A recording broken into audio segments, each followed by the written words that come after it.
사내 새끼면 다야? 넌 이등병 때부터 마음에 안 들었어. 새벽 하늘을 가르며 헬기의 프로펠러가 울부짖는다. 차가운 바람 속 한 일병은 안전장구 없이 문가에 서 있다. 장교들의 날카로운 시선이 그를 겨눈다. 지금도 버틸 수 있겠나? 조롱 섞인 웃음이 퍼지는 순간 발길질이 날아든다. 몸은 허공으로 휘청 어둠의 심해가 입을 벌린다. 그러나 목에 걸린 작은 붉은 빛이 미약하게 깜빡였다. 이야기 시작하기 전 무료 버튼인 구독과 좋아요 버튼 부탁드립니다.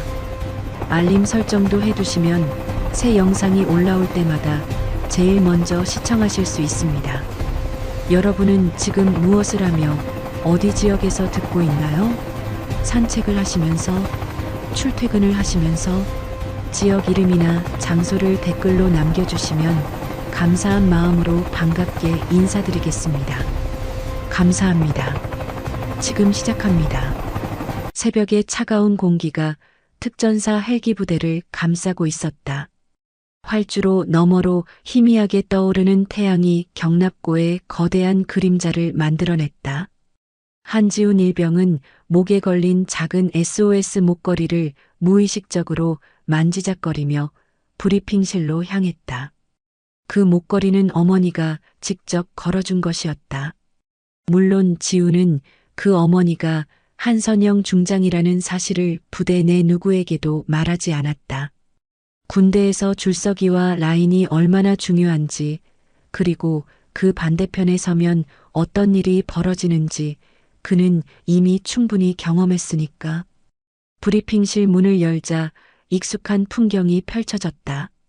박미정 대위를 중심으로 한 여군 장교들이 한 덩어리를 이루고 있었고, 그들과 어느 정도 거리를 둔 채 다른 병사들과 부사관들이 자리를 잡고 있었다. 지훈이 들어서자 박 대위의 시선이 날카롭게 그를 향했다. 오늘 해상 적어도 훈련 실시한다. 박 대위의 목소리는 아침 공기만큼이나 차갑게 울려 퍼졌다. 헬기 문 오픈 상태에서 진행되니까 안전 수칙 철저히 지켜라. 하니스 착용은 필수고.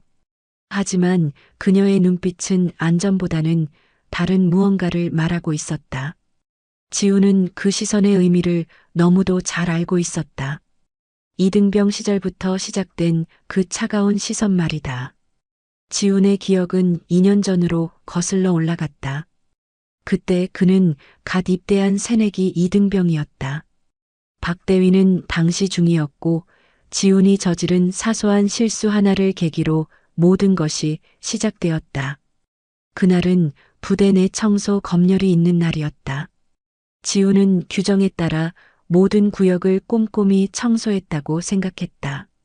하지만 박중희는 화장실 모서리 한 부분을 가리키며 소리쳤다. 이게 청소한 거야? 이등병 한지훈, 너 진짜 무책임하구나. 죄송합니다. 다시 하겠습니다. 다시? 이미 검열 시간은 지났어. 너 때문에 우리 소대 전체가 감점 먹었다고. 사실 그 모서리는 오래된 곰팡이 자국으로 아무리 닦아도 완전히 지워지지 않는 곳이었다. 다른 병사들도 모두 알고 있는 사실이었지만 아무도 입을 열지 않았다. 그날부터 지훈은 박중희의 특별관리 대상이 되었다. 한지훈 일병. 박 대위의 목소리가 지훈의 회상을 끊어버렸다. 장비 점검 보고서 어디 있어? 여기 있습니다. 지훈이 서류를 내밀었다.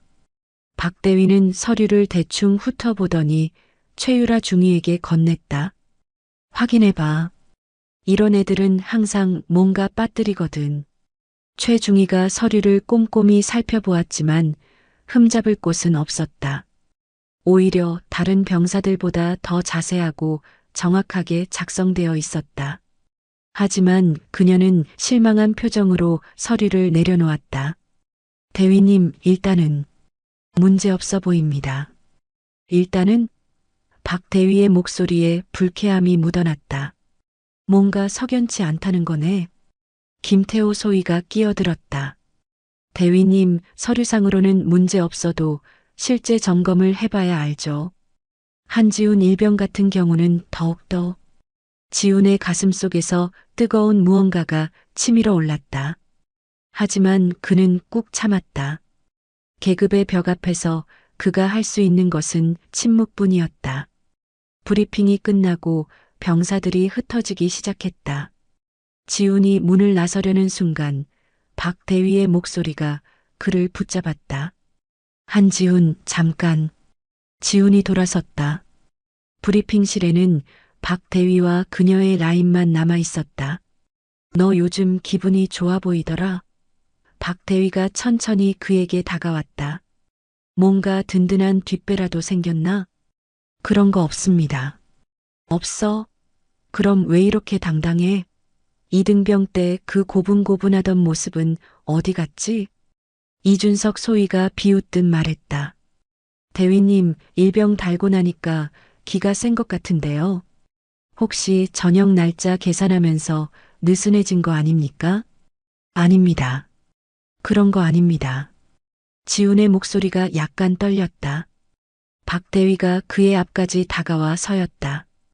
그녀의 눈에는 이상한 만족감이 떠올라 있었다. 좋아.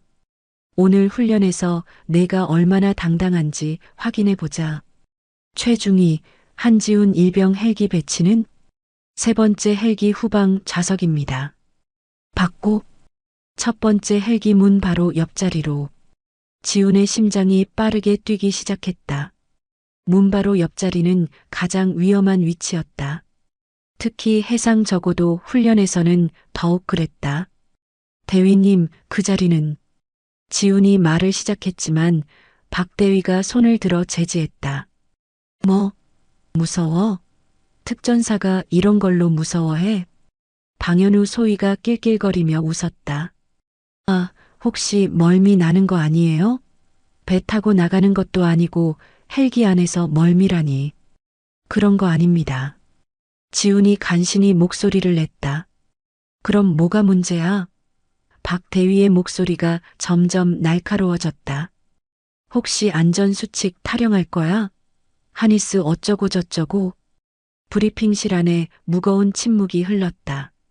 지훈은 목에 걸린 SOS 목걸이를 다시 한번 만져보았다. 그 작은 장치가 그에게 미약한 안정감을 주었다. 아닙니다. 명령에 따르겠습니다. 좋아. 박 대위가 만족스러운 표정을 지었다. 역시 군인은 이래야지. 명령 절대 복종. 지훈이 브리핑실을 나서자 뒤에서 낮은 웃음소리들이 들려왔다. 그는 주먹을 꽉 쥐고 복도를 걸었다. 경납고로 향하는 길에 지훈은 다른 병사들과 마주쳤다. 이정민 일병과 송기찬 상병이었다. 그들의 얼굴에도 어두운 그림자가 드리워져 있었다. 지훈아, 송 상병이 조용히 말했다. 오늘 조심해. 뭐려? 박 대위 기분이 안 좋아 보이더라. 아까 내가 브리핑실에 늦게 들어온 거 봤거든. 이 일병이 고개를 끄덕였다. 맞아. 나도 예전에 비슷한 적 있어. 그때 진짜. 그가 말을 흐렸다. 하지만 지훈은 그 뒤에 숨어 있는 이야기를 짐작할 수 있었다. 그때 뭐가 있었는데요? 송 상병이 주위를 둘러보더니 목소리를 낮췄다. 별거 아니야. 그냥 훈련 중에 좀 힘들었다고 해야 하나. 근데 다 지나간 일이고. 형들도 비슷한 일 당했어요? 이 일병이 씁쓸하게 웃었다. 안 당한 사람이 있을까? 다만 정도의 차이지. 그냥 조용히 넘어가는 게 최고야. 지훈의 마음속에서 무언가가 무너져 내리는 소리가 들렸다. 이것이 그들이 선택한 생존 방식이었다. 경납고에 도착하자 거대한 헬기들이 위압적인 모습으로 서 있었다. 정비사들이 바쁘게 최종 점검을 하고 있었고 조종사들이 비행 계획을 검토하고 있었다. 지훈은 자신에게 배정된 첫 번째 헬기를 바라보았다. 문 바로 옆자리. 그곳에서 그를 기다리고 있을 것들을 생각하니 등골이 서늘해졌다. 하지만 그는 목을 곧게 세우고 헬기로 향했다. 그의 손은 무의식적으로 목걸이를 다시 한번 만졌다. 그 작은 붉은 버튼이 언젠가 자신을 구해줄 수도 있다는 희미한 믿음을 품으면서 새벽 하늘은 여전히 어두웠지만 동쪽 지평선 너머로 희미한 빛이 스며들기 시작했다. 새로운 하루가 시작되고 있었다. 하지만 지훈에게 그것은 시작이 아니라 또 다른 시련의 연속일 뿐이었다. 헬기 엔진이 돌아가기 시작했다. 거대한 날개가 공기를 가르며 만들어내는 소음이 경납고 전체를 뒤덮었다. 그 소음 속에서 지훈의 작은 목소리는 묻혀버렸다. 오늘은 무사히 지나갔으면 좋겠는데. 하지만 운명은 이미 그를 향해 다가오고 있었다. 푸른 바다 위에서 벌어질 일들을 그는 아직 알지 못했다.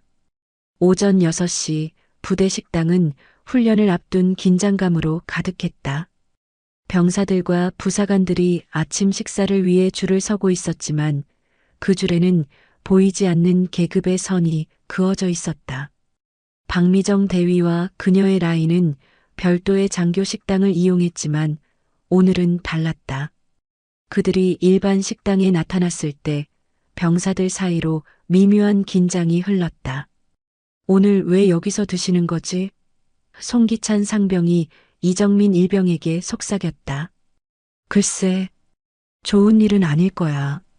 박 대위는 식당 한가운데 자리를 잡고 앉았다. 최유라 중위와 3명의 소위들이 그녀를 둘러쌌다. 마치 성을 쌓듯이. 한지우는 식판을 들고 배식을 받으며 그들의 시선을 느꼈다. 특히 박 대위의 시선이 그의 등을 태우고 있었다. 저기 우리의 특별한 일병이 오네. 김태호 소위의 목소리가 식당 전체에 울려 퍼졌다. 지훈이 빈자리를 찾아 앉으려는 순간 최중희가 손짓했다. 한지훈 일병, 이리 와봐. 식당 안의 모든 시선이 지훈에게 쏠렸다. 그는 식판을 든 채로 그들 앞에 섰다. 네, 중위님. 박 대위가 지훈을 위아래로 훑어보았다. 식사 잘하고 있나? 오늘 큰일 앞두고 있는데 체력 관리는 제대로 하고? 네, 잘하고 있습니다. 잘하고 있어? 이준석 소위가 코웃음을 쳤다. 그런데 왜 이렇게 말라깽이야? 특전사 체력은 어디 갔어? 지훈의 체격은 결코 빈약하지 않았다. 오히려 동기들 중에서도 체력이 좋은 편이었다. 하지만 그런 사실 따위는 중요하지 않았다. 방현우 소위가 끼어들었다. 아, 혹시 스트레스 받아서 그런 거 아니야? 요즘 병사들 마음이 약해서 말이지. 스트레스요? 지훈이 고개를 갸우뚱했다. 응. 혹시 부대 생활이 힘들다거나 간부들이 무섭다거나. 최중희가 가짜 관심을 표했다. 우리는 병사들 복지에 관심이 많거든. 식당 안이 조용해졌다.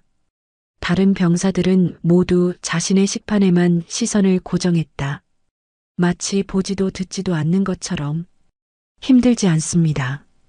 지훈이 대답했다. 정말? 그럼 우리가 평소에 너한테 잘해준다는 뜻이네. 박 대위의 목소리에 위험한 기운이 감돌았다. 지훈은 함정임을 알았다. 어떻게 대답하든 올바른 답은 없었다. 감사하게 생각하고 있습니다. 감사하게? 뭘? 김소희가 목소리를 높였다. 우리가 너한테 특별히 해준 게 뭐가 있다고? 그런 게 아니라 뭐야? 말을 제대로 해봐. 이소희가 테이블을 손가락으로 두드렸다. 지훈의 손이 미세하게 떨렸다. 식판 위의 밥알들이 그의 떨림 때문에 조금씩 흩어졌다. 바로 그때 식당 구석에서 한 명의 상병이 일어났다. 정우성 상병이었다. 그는 자신의 식판을 정리하며 지훈 쪽으로 걸어왔다. 일병, 같이 나가자. 훈련 준비해야지. 정상병의 개입에 박 대위의 얼굴이 일그러졌다. 누가 끼어들라고 했나? 죄송합니다. 다만 출발 시간이. 시간? 최중희가 손목시계를 확인했다. 아직 1시간도 남았는데 뭘 그렇게 서둘러? 정상병의 얼굴에 당황이 스쳤다. 하지만 그는 포기하지 않았다. 장비 점검을 다시 한번 하려고 합니다. 해상 훈련이라 안전이 중요하지 않습니까? 안전? 방소희가 비웃었다. 상병 주제에 안전 타령이야? 간부들이 다 알아서 하는데? 정상병의 어깨가 움츠러들었다. 하지만 그는 여전히 지훈 옆에 서 있었다. 박대위가 천천히 일어났다. 그녀의 움직임 하나하나에 식당 안의 공기가 더욱 무거워졌다. 정우성 상병, 너 혹시 우리가 후임을 괴롭힌다고 생각하는 거야? 그런 게 아닙니다. 그런 게 아니라면 왜 끼어들어? 간부와 부하의 대화에 정상병이 입을 다물었다. 그의 선의가 오히려 상황을 악화시키고 있었다.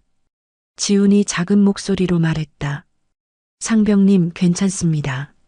저 혼자 할 수 있어요. 박대위가 만족스러운 표정을 지었다. 역시 일병이 철이 들었네. 자기 일은 자기가 해결할 줄 안다고. 정상병은 미안한 표정으로 지훈을 바라봤지만 더 이상 할 수 있는 것은 없었다. 그는 고개를 숙이고 식당을 나갔다. 다시 정막이 흘렀다. 그런데 말이야. 박대위가 다시 앉으며 말했다. 한지훈 일병은 평소에 어떤 생각을 하고 살까? 어떤 생각이요? 군 생활 말이야. 우리 부대 분위기라든지 간부들이라든지 또 다른 함정이었다. 지훈은 신중하게 답했다. 좋은 경험이라고 생각합니다. 좋은 경험? 최중희가 눈을 크게 떴다. 정말? 진짜로? 네. 김소희가 다른 소희들과 눈짓을 주고받았다. 그럼 우리한테 불만이 전혀 없다는 거네? 네. 와, 대박이다. 이소희가 박수를 쳤다. 이렇게 만족도 높은 병사는 처음 봐. 방소희가 거들었다. 그럼 집에 가서도 부대 자랑 많이 하겠네? 간부들이 얼마나 잘해주는지. 지훈의 목이 메었다. 그들의 말 한마디 한마디가 그의 심장을 조여왔다. 집에는 별말 안 합니다. 왜? 자랑할 게 없어서? 박대위의 목소리가 위험하게 낮아졌다. 그런 게 아니라 걱정하실까 봐서요. 걱정? 뭘 걱정해? 우리가 그렇게 무서워? 지훈이 대답하지 못하고 있을 때 식당 한쪽에서 작은 소동이 벌어졌다. 한 일병이 물컵을 떨어뜨린 것이었다. 미안해요. 그 일병은 서둘러 바닥에 물을 닦기 시작했다. 다른 병사들도 자연스럽게 도와줬다. 박대위가 그 모습을 보며 혀를 찼다. 저런 것도 제대로 못하면서 특전사라고 하나? 그 순간 지훈의 마음속에서 무언가가 터져나왔다. 실수는 누구나 할 수 있는 거 아닙니까? 식당 안이 얼어붙었다. 박대위의 얼굴이 서서히 굳어갔다. 뭐라고? 지훈은 자신이 뭔가 돌이킬 수 없는 말을 했다는 것을 깨달았다. 하지만 이미 늦었다. 아니, 그게 아니라. 아니라 뭐야? 지금 나한테 반박한 거야? 최중희가 테이블을 손바닥으로 내리쳤다. 야, 한지훈. 내가 지금 뭘 하는 건지 알아? 김소희가 일어나며 지훈에게 다가왔다.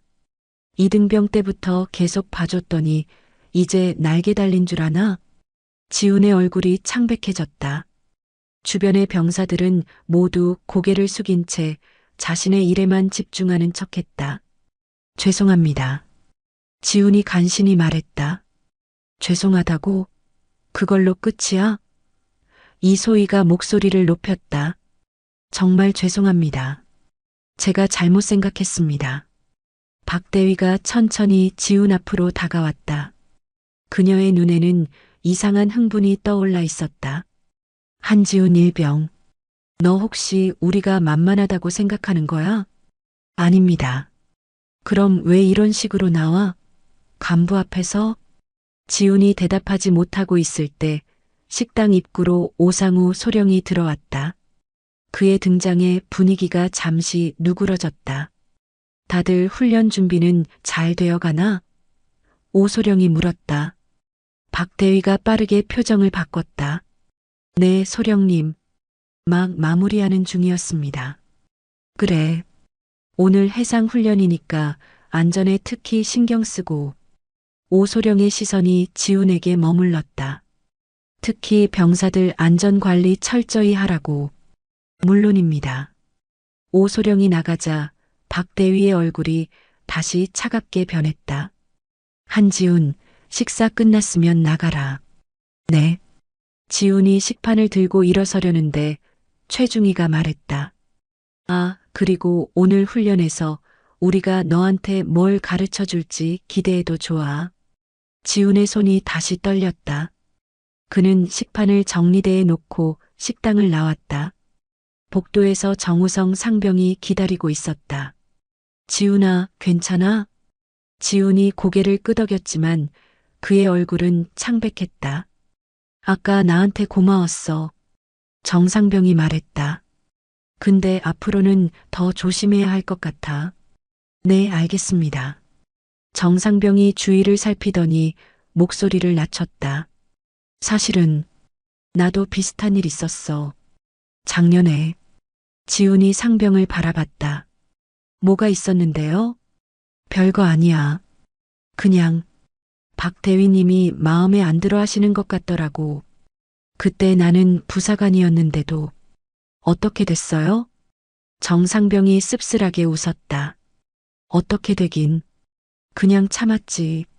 다른 방법이 있겠어? 다른 분들은 모르세요? 알긴 알지. 근데 누가 나서겠어? 자기가 피해 볼 텐데. 지훈의 가슴이 답답해졌다. 이것이 현실이었다. 모두 알고 있지만 아무도 말하지 않는. 상병님, 그런데 이런 일이 자주 있어요? 정상병이 한숨을 쉬었다. 지훈아, 이 부대에 온 지 얼마나 됐어? 1년 반 정도요. 그럼 아직도 모르겠구나. 여기서는 라인이 전부야. 박대위 라인에 끼면 모든 게 편해지고 안 끼면. 그가 말을 흐렸다. 안 끼면요? 너처럼 되는 거지. 두 사람이 헬기 경납고로 향하며 걸었다. 아침 햇살이 경납고 지붕을 비추고 있었지만 지훈의 마음은 여전히 어두웠다.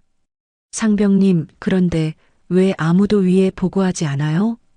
정상병이 걸음을 멈췄다. 위에? 누구한테? 소령님이나 더 높은 분들한테요. 정상병이 쓴웃음을 지었다. 지훈아, 오상우 소령이 누구 편인지 몰라? 지훈이 고개를 갸우뚱했다. 소령님이 박 대위를 감싸주신다는 얘기예요? 감싸준다기보다는 문제가 커지는 걸 싫어하셔. 부대 분위기라는 게 있잖아. 그걸 해치고 싶어 하지 않으시는 거지. 지훈은 정상병의 말을 곱씹어 보았다. 그렇다면 그가 의지할 수 있는 곳은 어디인가? 그럼 정말 방법이 없는 건가요? 정상병이 지훈의 어깨를 두드렸다. 있긴 해.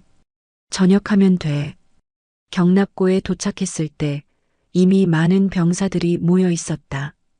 헬기들이 거대한 괴물처럼 서 있었고 조종사들이 최종 점검을 하고 있었다. 지훈은 자신이 탑승해야 할 첫 번째 헬기를 바라봤다. 문 바로 옆자리. 그곳에서 무슨 일이 벌어질지 그는 이미 예감하고 있었다. 손이 무의식적으로 목걸이로 향했다. 그 작은 SOS 버튼이 그의 유일한 희망인 것처럼 느껴졌다. 하지만 그는 아직 몰랐다. 그 작은 버튼이 거대한 권력의 벽을 무너뜨릴 수 있다는 것을. 그리고 그 벽 너머에서 누군가가 그를 지켜보고 있다는 것을 말이다. 새벽 안개가 서서히 걷히고 있었다. 하지만 지훈의 마음속 안개는 더욱 짙어져만 갔다. 오전 7시 30분 헬기 출발까지 2시간 남았다. 경납고는 훈련 준비로 분주했지만 한지훈에게는 다른 세계의 일처럼 느껴졌다. 한지훈 일병. 최유라 중위의 날카로운 목소리가 경납고 전체에 울려 퍼지다. 뭐하고 있어? 헬기 청소는 언제 할 거야? 지훈이 급히 달려갔다. 지금 하겠습니다. 지금 벌써 1시간 전에 끝났어야 할 일이지. 최중희가 헬기 내부를 가리켰다. 이게 청소한 거야? 먼지가 그대로 있잖아. 지훈이 헬기 안을 들여다보았다. 사실 다른 헬기들보다 더 깨끗했다. 하지만 그런 건 중요하지 않았다. 다시 하겠습니다. 다시? 훈련 시작까지 30분밖에 안 남았는데 김태호 소희가 비웃으며 다가왔다. 시간관념이 없네, 정말. 이준석 소희도 끼어들었다. 이래서 일병들은 믿을 수가 없어. 기본기가 안 되어 있다고. 지훈이 청소도구를 가져와 다시 헬기 내부를 닦기 시작했다. 그의 손은 미세하게 떨리고 있었지만 그는 꾹 참았다. 야, 한지훈. 방현우 소희가 헬기 문에 기대며 말했다. 너 혹시 우리가 일부러 괴롭힌다고 생각하나? 아닙니다. 아니라고? 그럼 뭐라고 생각해? 지훈이 잠시 손을 멈췄다. 교육이라고 생각합니다. 소희들이 서로 눈을 마주치며 웃었다. 교육? 와, 정말 모범 답안이네. 김소희가 박수를 쳤다. 그럼 우리가 가르쳐 주는 걸 고맙게 생각한다는 거지? 네. 좋아. 그럼 오늘도 열심히 가르쳐 줄게. 이소희의 목소리에 위험한 기운이 감돌았다. 지훈의 등에서 식은땀이 흘러내렸다. 그는 청소에 더욱 집중했다. 바로 그때 경납고 한쪽에서 작은 소동이 벌어지다. 이정민 일병이 장비를 정리하다가 공구 상자를 떨어뜨린 것이었다. 아, 죄송합니다. 이 일병이 황급히 흩어진 공구들을 주었다. 박미정 대위가 그쪽으로 걸어갔다. 뭐야, 이소라는? 죄송합니다, 대위님. 실수했습니다. 박 대위가 바닥에 흩어진 공구들을 내려다보았다. 실수? 이런 식으로 장비 관리하면 어떡해? 정말 죄송합니다. 다시 정리하겠습니다. 다시 정리한다고 될 일이야? 만약 이게 비행 중에 일어났다면? 이 일병의 얼굴이 창백해졌다. 주변의 다른 병사들도 자신의 일에만 집중하는 척하며 눈치를 살폈다. 지훈이 청소를 멈추고 그 상황을 지켜보고 있을 때 최중희가 그의 등을 톡톡 쳤다. 야, 구경할 시간 있어? 내일이나 제대로 해. 네, 죄송합니다. 하지만 지훈의 시선은 계속 이정민 일병에게 향해 있었다. 박 대위의 목소리가 점점 높아지고 있었다. 이정민 일병, 너 평소에 이런 식이야? 아닙니다, 대위님. 아니라고? 그럼 오늘만 특별히 실수한 거야? 이 일병이 대답하지 못하고 있을 때 송기찬 상병이 조용히 다가가 공구 정리를 도왔다. 하지만 박 대위의 시선이 그에게로 향했다. 상병, 누가 도와달라고 했나? 송 상병이 움찔했다. 죄송합니다. 그냥이 뭐야? 후임이 실수했으면 교육받게 놔둬야지. 왜 끼어들어? 죄송합니다. 박 대위의 목소리가 경납고 전체에 울려 퍼졌다. 요즘 병사들이 너무 서로 감싸는 경향이 있어. 이래서는 발전이 없다고. 지훈의 손이 걸레를 쥔 채로 굳어졌다. 그는 무언가 말하고 싶었지만 입이 떨어지지 않았다. 바로 그때 정우성 상병이 박 대위에게 다가갔다. 대위님, 시간이 얼마 남지 않았는데 마지막 점검을 해야 할 것 같습니다. 박 대위가 그를 노려봤다. 누가 시간 타령이야? 안전보다 시간이 중요해? 아닙니다. 다만 뭐야? 계속 끼어들 거야? 정상병의 얼굴이 붉어졌다. 하지만 그는 포기하지 않았다. 안전을 위해서라도 충분한 점검 시간이 필요합니다. 안전? 최중희가 비웃었다. 상병 주제에 안전 교육을 하려고? 김소희가 거들었다. 간부들이 다 알아서 할 텐데 왜 참견이야? 정상병이 입을 다물었다. 그의 선의는 또다시 벽에 부딪혔다. 지훈이 그 모습을 보며 가슴이 답답해졌다. 선량한 사람들이 침묵할 수밖에 없는 이 구조가 그를 숨막히게 했다. 한지훈 일병.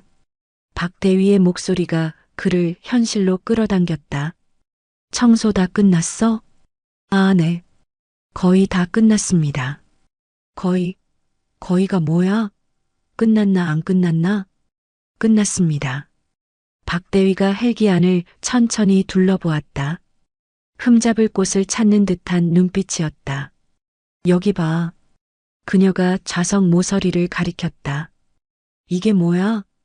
지훈이 다가가 보았지만 특별한 문제는 보이지 않았다. 뭐가 문제인지 모르겠습니다. 몰라. 이 자국 말이야. 이게 깨끗한 거야? 사실 그것은 오래된 마모 자국으로 아무리 닦아도 지워지지 않는 것이었다. 하지만 지우는 그것을 지적할 수 없었다. 다시 닦겠습니다. 다시 닦는다고 될 것 같아? 이미 시간은 다 지났는데? 이준석 소위가 시계를 확인했다. 출발까지 10분 남았네. 이제 어떡하지? 방소위가 고개를 흔들었다. 이래서 일병들은 믿을 수가 없어. 지훈의 목소리가 떨렸다. 정말 죄송합니다. 제가 미리가 아니라 지금 어떻게 할 거냐고. 박대위의 목소리가 날카로워졌다. 지훈이 대답하지 못하고 있을 때 경납고 입구로 오상우 소령이 들어왔다. 준비 상황은 어떤가? 오소령이 물었다. 박대위가 빠르게 표정을 바꿨다. 네, 소령님. 막 마무리 단계입니다. 좋아.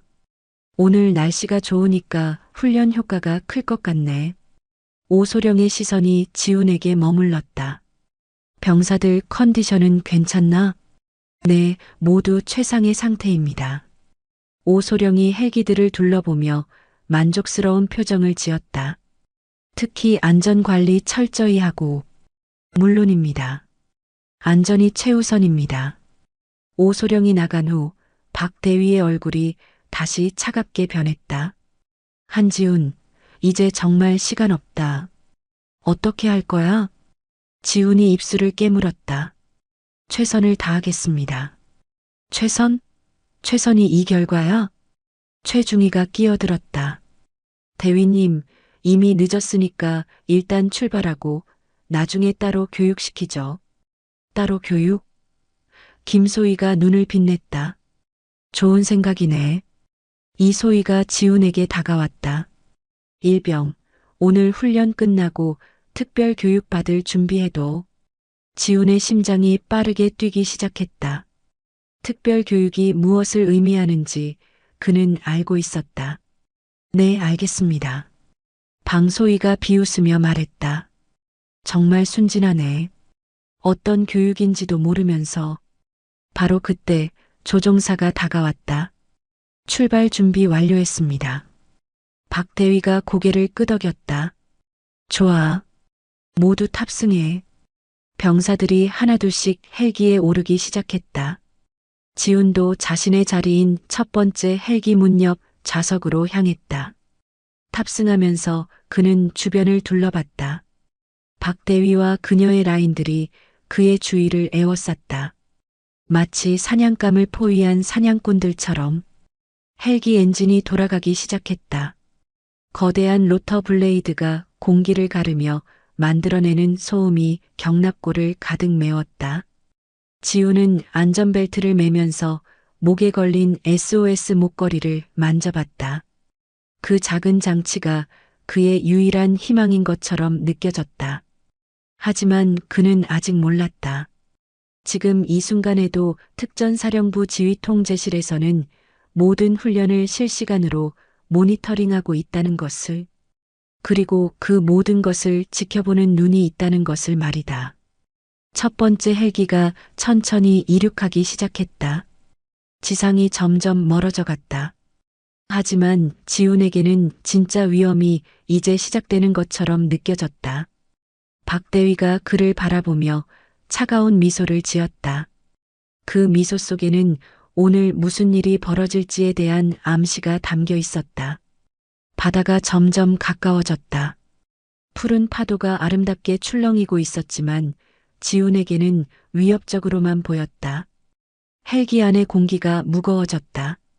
곧 문이 열릴 것이고 그때 진짜 시험이 시작될 것이었다. 지훈의 손이 SOS 목걸이로 향했다. 그 작은 버튼이 언젠가 자신을 구해줄 수도 있다는 희미한 믿음만이 그를 버티게 하는 유일한 힘이었다. 하지만 그는 몰랐다. 그 작은 버튼이 거대한 권력의 벽을 무너뜨릴 수 있는 힘을 가지고 있다는 것을, 그리고 그 벽 너머에서 누군가가 그를 지켜보고 있다는 것을 말이다. 푸른 바다 위로 헬기는 계속 날아갔다. 위기는 점점 다가오고 있었다. 오전 9시 30분. 세 대의 헬기가 한반도동에 상공을 날고 있었다. 아래로는 짙푸른 바다가 끝없이 펼쳐져 있었고 파도가 햇살을 받아 반짝이며 춤추고 있었다.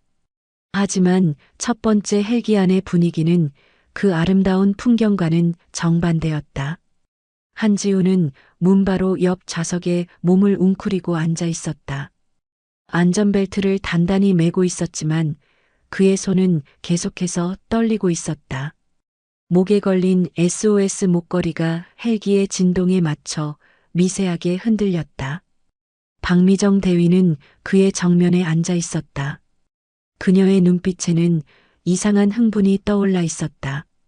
마치 오랫동안 기다려온 순간이 드디어 온 것처럼. 고도 300m 유지 중입니다. 조종사의 목소리가 헤드셋을 통해 들려왔다. 좋아. 박 대위가 답했다. 이제 문 열어도 되겠네. 최유라 중위가 헬기 문 쪽으로 이동했다. 훈련 규정상 하니스 착용이. 규정? 박 대위가 비웃었다. 오늘은 실전 같은 훈련이야. 실전에서 하니스 챙길 시간이 어디 있어? 김태호 소위가 맞장구 쳤다. 맞습니다.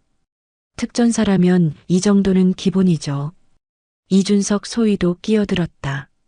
하니스에 의존하면 진짜 위험할 때 적응 못해요. 지훈의 심장이 빠르게 뛰기 시작했다. 규정을 무시한다는 것이 무엇을 의미하는지 그는 너무도 잘 알고 있었다. 대위님, 지훈이 조심스럽게 말했다. 안전수칙에서는. 안전수칙? 박 대위의 목소리가 날카로워졌다. 일병이 간부한테 안전교육하려고? 아닙니다. 다만 뭐야? 무서워서 그래? 방현우 소위가 낄낄거리며 웃었다. 아, 높은 데서 무서우신가 봐요. 특전사인데? 지훈이 고개를 저었다. 그런 게 아닙니다. 그럼 뭐야? 최중희가 헬기 문 손잡이에 손을 올렸다. 설마 우리를 못 믿는 거야? 믿습니다. 믿어? 그럼 문제 없겠네. 쿵. 헬기 문이 열렸다. 순간 거센 바람이 헬기 안으로 몰아쳤다. 지훈의 머리카락이 휘날리고 옷이 바람에 펄럭였다. 아래로 보이는 바다가 갑자기 위협적으로 다가왔다. 와, 시원하다. 김소희가 소리쳤다. 역시 이래야 제맛이지. 박대위가 지훈을 바라봤다. 어때? 기분 좋지? 지훈은 대답하지 못했다. 바람 소리 때문이기도 했지만 무엇보다 두려움 때문이었다. 대답 안 해? 이소희가 지훈에게 다가왔다. 물어보는데? 기분 좋습니다. 정말 얼굴이 새파래진 것 같은데? 방소희가 비웃었다. 괜찮습니다. 박대위가 일어났다. 헬기의 진동과 바람 때문에 몸이 흔들렸지만 그녀는 안정감 있게 움직였다. 한지훈 일병. 그녀가 지훈 앞에 섰다. 너 혹시 우리가 널 위험하게 할 거라고 생각해? 아닙니다. 아니라고? 그럼 왜 이렇게 긴장해? 지훈의 목소리가 떨렸다. 긴장 안 합니다. 안 해? 손 좀 봐봐. 새하얗게 질렸잖아. 정말로 지훈의 손은 안전벨트를 쥔 채로 하얗게 질려 있었다. 최중희가 박대위 옆으로 다가왔다. 대위님, 이러면 제대로 된 훈련이 안 될 것 같은데요. 맞아. 이런 식으로는. 박대위가 생각하는 듯한 표정을 지었다. 김소희가 제안했다. 일병이 진짜 특전사인지 확인해 봐야 하는 거 아닙니까? 확인? 이소희가 관심을 보였다. 어떻게요? 간단하죠. 진짜 위험한 상황에서도 침착할 수 있는지 테스트해 보는 거예요. 지훈의 등에서 식은땀이 흘러내렸다. 그들의 대화가 무엇을 향해 가고 있는지 그는 느낄 수 있었다. 테스트라. 박대위가 입가에 차가운 미소를 지었다. 좋은 생각이네. 방소희가 지훈에게 다가왔다. 일병, 안전벨트 풀어봐. 네. 안전벨트. 풀라고. 지훈의 손이 떨렸다. 왜 풀어야 합니까? 왜? 최중희가 목소리를 높였다. 간부가 시키는데 왜가 뭐야? 하지만 위험합니다. 위험해? 박대위가 비웃었다. 우리가 있는데 뭐가 위험해? 김소희가 거들었다. 특전사가 이 정도로 겁내면 안 되지. 안전벨트 의존하는 게 더 위험해요. 이소희가 말했다. 실전에서는 그런 거 없거든요. 지훈이 망설이고 있을 때 박대위가 한 발 더 다가왔다. 한지훈 일병. 명령이야. 안전벨트 풀어. 대위님, 정말 위험할 수 있습니다. 위험? 박대위의 목소리에 분노가 섞였다. 지금 나한테 반항하는 거야? 반항이 아닙니다. 다만 뭐야? 끝까지 말해봐. 지훈이 입을 다물었다. 무엇을 말해도 상황은 나아지지 않을 것 같았다. 말 안 해? 최중희가 다가왔다. 그럼 우리가 도와줄게. 그녀가 지훈의 안전벨트에 손을 뻗었다. 안 됩니다. 지훈이 소리쳤다.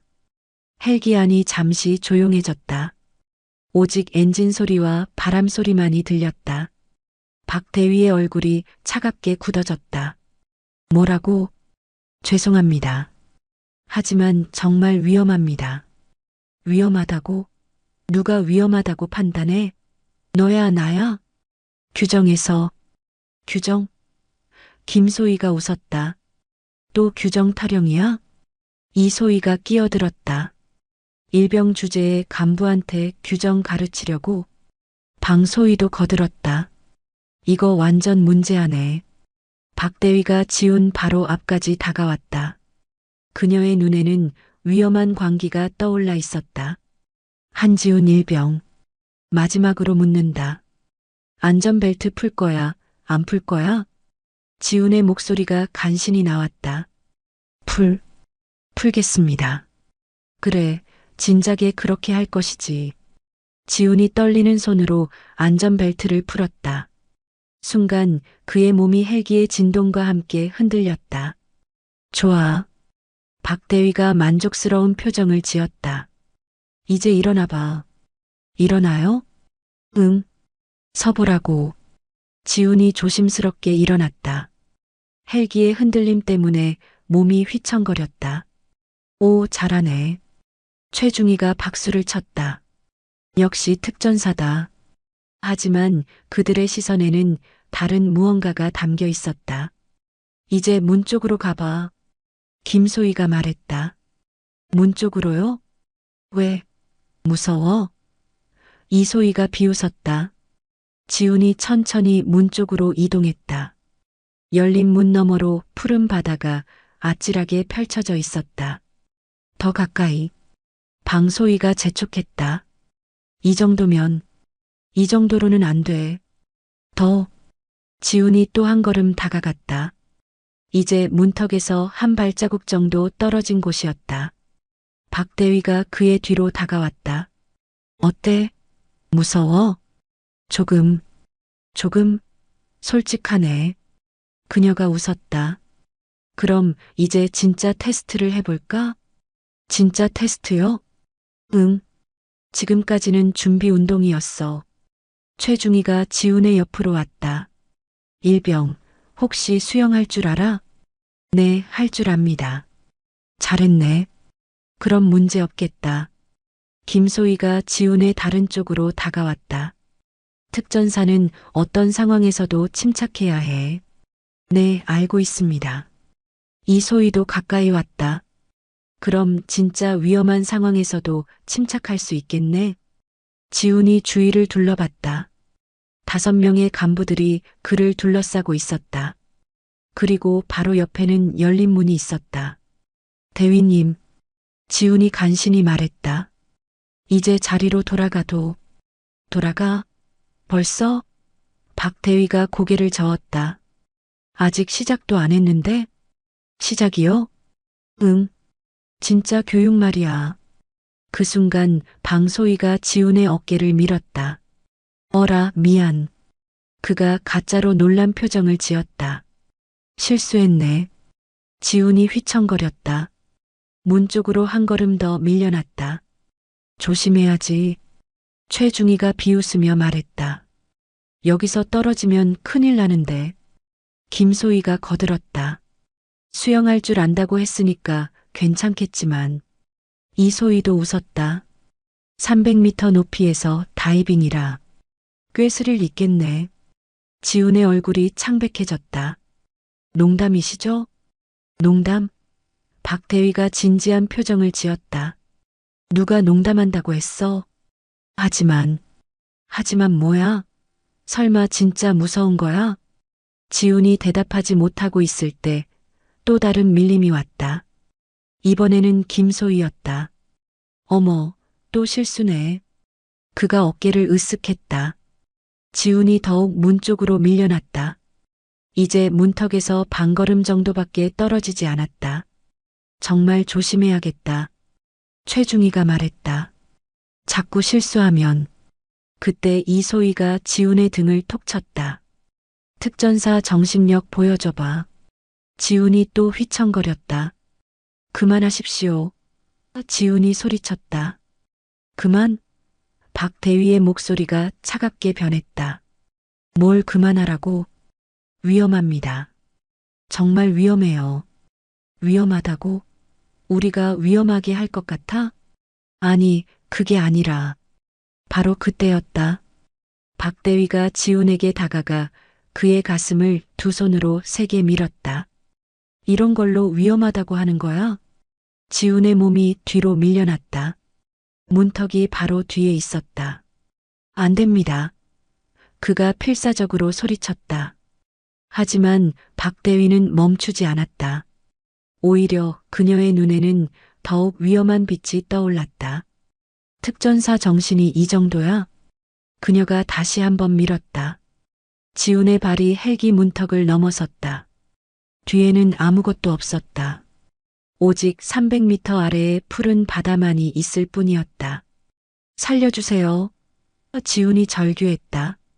하지만 박 대위의 마지막 발차기가 그의 가슴을 향해 날아왔다. 쿵! 지훈의 몸이 헬기 밖으로 튕겨나갔다. 아! 그의 비명이 바람에 휩쓸려 사라져갔다. 하지만 기적이 일어났다. 헬기에 매달려 있던 패스트로프 라인이 그의 몸에 감겼다. 지훈은 헬기 아래에 매달린 채로 바람에 휘청거리고 있었다. 살려주세요. 살려주세요. 그의 목소리가 간신히 들렸다. 박 대위가 문 밖을 내려다봤다. 그녀의 얼굴에는 당황보다는 짜증이 떠올라 있었다. 아, 로프에 걸렸네. 최중희가 말했다. 어떻게 하죠? 일단 끌어올리고. 김소희가 말을 시작했다가 박 대위의 시선을 받고 입을 다물었다. 박 대위가 차가운 미소를 지었다. 아니지. 이것도 훈련의 일부야. 훈련이요? 응. 극한 상황에서의 생존 훈련. 이소희가 이해했다는 듯 고개를 끄덕였다. 아, 그렇군요. 방소희도 맞장구 쳤다. 특전사라면 이 정도는 혼자 해결해야죠. 아래에서 지훈의 목소리가 들려왔다. 도와주세요. 손이 미끄러져요. 박대위가 문 밖으로 고개를 내밀었다. 일병, 혼자 올라와 봐. 못 올라갑니다. 도와주세요. 못 올라간다고? 특전사가? 지훈의 손은 점점 미끄러지고 있었다. 바다가 점점 가까워지는 것 같았다. 그때 지훈은 목에 걸린 SOS 목걸이를 기억했다. 한 손으로 간신히 로프를 붙잡고 다른 손으로 목걸이를 찾았다. 찾았다. 그의 손가락이 작은 붉은 버튼을 향했다. 제발. 그가 중얼거렸다. 그리고 버튼을 세게 눌렀다. 삐삐삐. 작은 신호음이 울렸다. 하지만 헬기 소음에 묻혀 위에서는 들리지 않았다. 하지만 그 순간 멀리 떨어진 특전사령부 지휘통제실에서는 빨간 불빛이 점등되기 시작했다. 지훈은 몰랐다. 그 작은 버튼 하나가 거대한 권력의 벽을 무너뜨리는 시작이 될 것이라는 것을, 그리고 그 벽 너머에서 누군가가 그를 기다리고 있다는 것을 말이다. 바다 위에서 헬기는 계속 날고 있었다. 하지만 이제 모든 것이 바뀔 것이었다. 작은 목걸이의 붉은 불빛이 하늘을 바꾸려 하고 있었다. 같은 시각 특전사령부 지휘통제실, 거대한 모니터들이 벽면을 가득 메우고 있었다. 실시간으로 전송되는 각종 정보들이 화면에 떠오르고 사라졌다. 레이더 신호, 통신 현황, 훈련 진행 상황까지 모든 것이 한눈에 들어왔다. 당직 사관 이중희가 커피를 한 모금 마시며 모니터를 살펴보고 있었다. 평온한 아침이었다. 해상 적어도 훈련도 예정대로 진행되고 있었고 별다른 이상 신호는 없었다. 삐삐삐. 갑자기 경보음이 울렸다. 이중희가 화면을 자세히 들여다봤다. 메인 모니터 한쪽 구석에 작은 빨간 점이 깜빡이고 있었다. 어라? 그가 키보드를 두드려 해당 신호를 확대했다. 긴급신호 수신 SOS 7789 위치 동해상 훈련구역 A-3 시간 9시 41분 23초. 이중희의 얼굴이 굳어졌다. SOS 신호였다. 그것도 현재 진행 중인 훈련구역에서. 김상사. 그가 급히 부르짖었다. 통신사 김상사가 달려왔다. 뭔 일입니까? SOS 신호 들어왔습니다. 해상 훈련구역에서요. 김상사가 화면을 확인했다. 그의 얼굴도 심각해졌다. 즉시 사령관님께 보고드려야겠습니다. 지금 계십니까? 네, 작전회의실에 계십니다. 이중희가 내선 전화를 들었다. 하지만 그보다 빠른 것이 있었다. 쾅! 지휘통제실 문이 힘차게 열렸다. 한선영 중장이 걸어 들어왔다. 그녀는 이미 상황을 파악하고 있었다. 사령관실에 설치된 별도 모니터에서 경보 신호를 확인했던 것이다. 상황 보고. 한선영 중장의 목소리는 차분했지만 위압적이었다. SOS 신호 수신했습니다. 이중희가 즉시 보고했다. 해상훈련구역 A-3 신호원은 SOS 7789입니다. 한선영 중장의 눈빛이 변했다. SOS 7789. 그 번호를 그녀는 기억하고 있었다. 자신이 직접 지훈의 목에 걸어준 그 목걸이의 고유 번호였다. 해당 구역 훈련 부대는 헬기 부대 3개 편대입니다. 박미정 대위가 지휘하고 있습니다. 한선영 중장의 표정이 순간 굳어졌다. 박미정. 그 이름을 들으면서 그녀의 머릿속에는 여러 가지 생각이 스쳐갔다. 최근 부대 내에서 들려오는 소문들, 줄서기 문화, 일부 간부들의 권위적 행태, 그리고 무엇보다 자신의 아들이 겪고 있을지도 모르는 상황들. 즉시 해당 헬기와 교신하라. 네, 중장님. 김 상사가 무전기를 잡았다. 헬기 1호, 헬기 1호. 지휘 통제실입니다. 응답하십시오. 잠시 후 무전기에서 목소리가 들려왔다. 박미정 대위의 목소리였다. 지휘 통제실 헬기 1호입니다. SOS 신호가 수신되었습니다. 상황 보고하십시오. 무전기 너머로 잠시 침묵이 흘렀다. 그리고 박 대위의 목소리가 다시 들려왔다. 특별한 상황 없습니다. 훈련 정상 진행 중입니다. 한선영 중장이 김 상사에게서 무전기를 받았다. 박미정 대위. 네, 중장님. 다시 묻는다. SOS 신호가 수신되었다. 상황을 정확히 보고하라. 다시 침묵. 이번에는 더 길었다. 중장님, 정말 특별한 상황은 없습니다. 혹시 기기 오작동이 아닐까요? 한선영 중장의 눈이 차갑게 변했다. 기기 오작동? SOS 목걸이는 그렇게 간단한 장치가 아니었다. 3초 이상 연속으로 버튼을 눌러야만 신호가 발신되는 정밀한 장치였다. 박대위, 탑승 인원 전체 점호하라. 네. 잠시만요. 무전기 너머로 웅성거리는 소리가 들렸다. 그리고 박 대위의 목소리가 다시 들려왔다. 인원 이상 없습니다. 한선영 중장이 이중희를 바라봤다. 해당 헬기 위치 추적 가능한가? 네, 가능합니다. 이중희가 키보드를 두드렸다. 현재 위치 표시하겠습니다. 메인 화면에 헬기의 위치가 나타났다. 동시에 SOS 신호의 발신 위치도 표시되었다. 두 위치는 정확히 일치했다. 김 상사, 한선영 중장이 명령했다. 구조 헬기 즉시 출동 준비하라. 네, 중장님. 그리고 훈련 중지 명령 내려라. 이중희가 놀라며 물었다. 훈련 중지요? 그렇다. 즉시 모든 헬기 복귀 명령. 하지만 중장님, 아직 상황이 명확하지. 한선영 중장의 시선이 이중희를 향했다. 그 눈빛에는 어떤 타협도 허용하지 않는 강한 의지가 담겨 있었다. 내가 지금 상황을 명확히 판단하고 있다. 즉시 실행하라. 네, 알겠습니다. 김 상사가 다시 무전기를 잡았다. 전 헬기 편대에게 통보한다. 훈련 즉시 중지하고 기지로 복귀하라.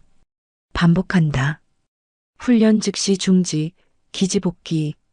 무전기에서 박 대위의 당황스러운 목소리가 들려왔다. 지휘 통제실 헬기 1호입니다.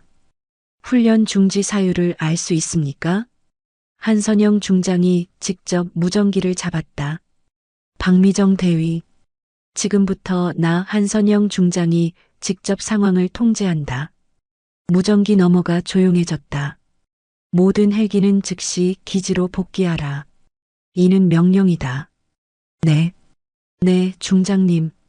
복귀하겠습니다. 한선영 중장이 무전기를 놓고 이중희를 바라봤다. 구조 헬기 출동 시간은 5분 후 출동 가능합니다. 너무 늦다. 3분 내로 출동시켜라. 네, 중장님. 이중희가 급히 전화를 걸기 시작했다. 한선영 중장은 메인 화면을 응시했다. 그 작은 빨간 점이 여전히 깜빡이고 있었다. 그 순간 그녀의 머릿속에는 어릴 적 지훈의 모습이 떠올랐다. 넘어져서 무릎이 까졌을 때, 무서운 꿈을 꾸고 깨어났을 때, 항상 엄마를 찾던 그 작은 아이. 하지만 지금은 엄마가 아니라 특전사령관이었다. 개인적 감정보다는 정확한 판단과 신속한 조치가 필요한 순간이었다. 김 상사.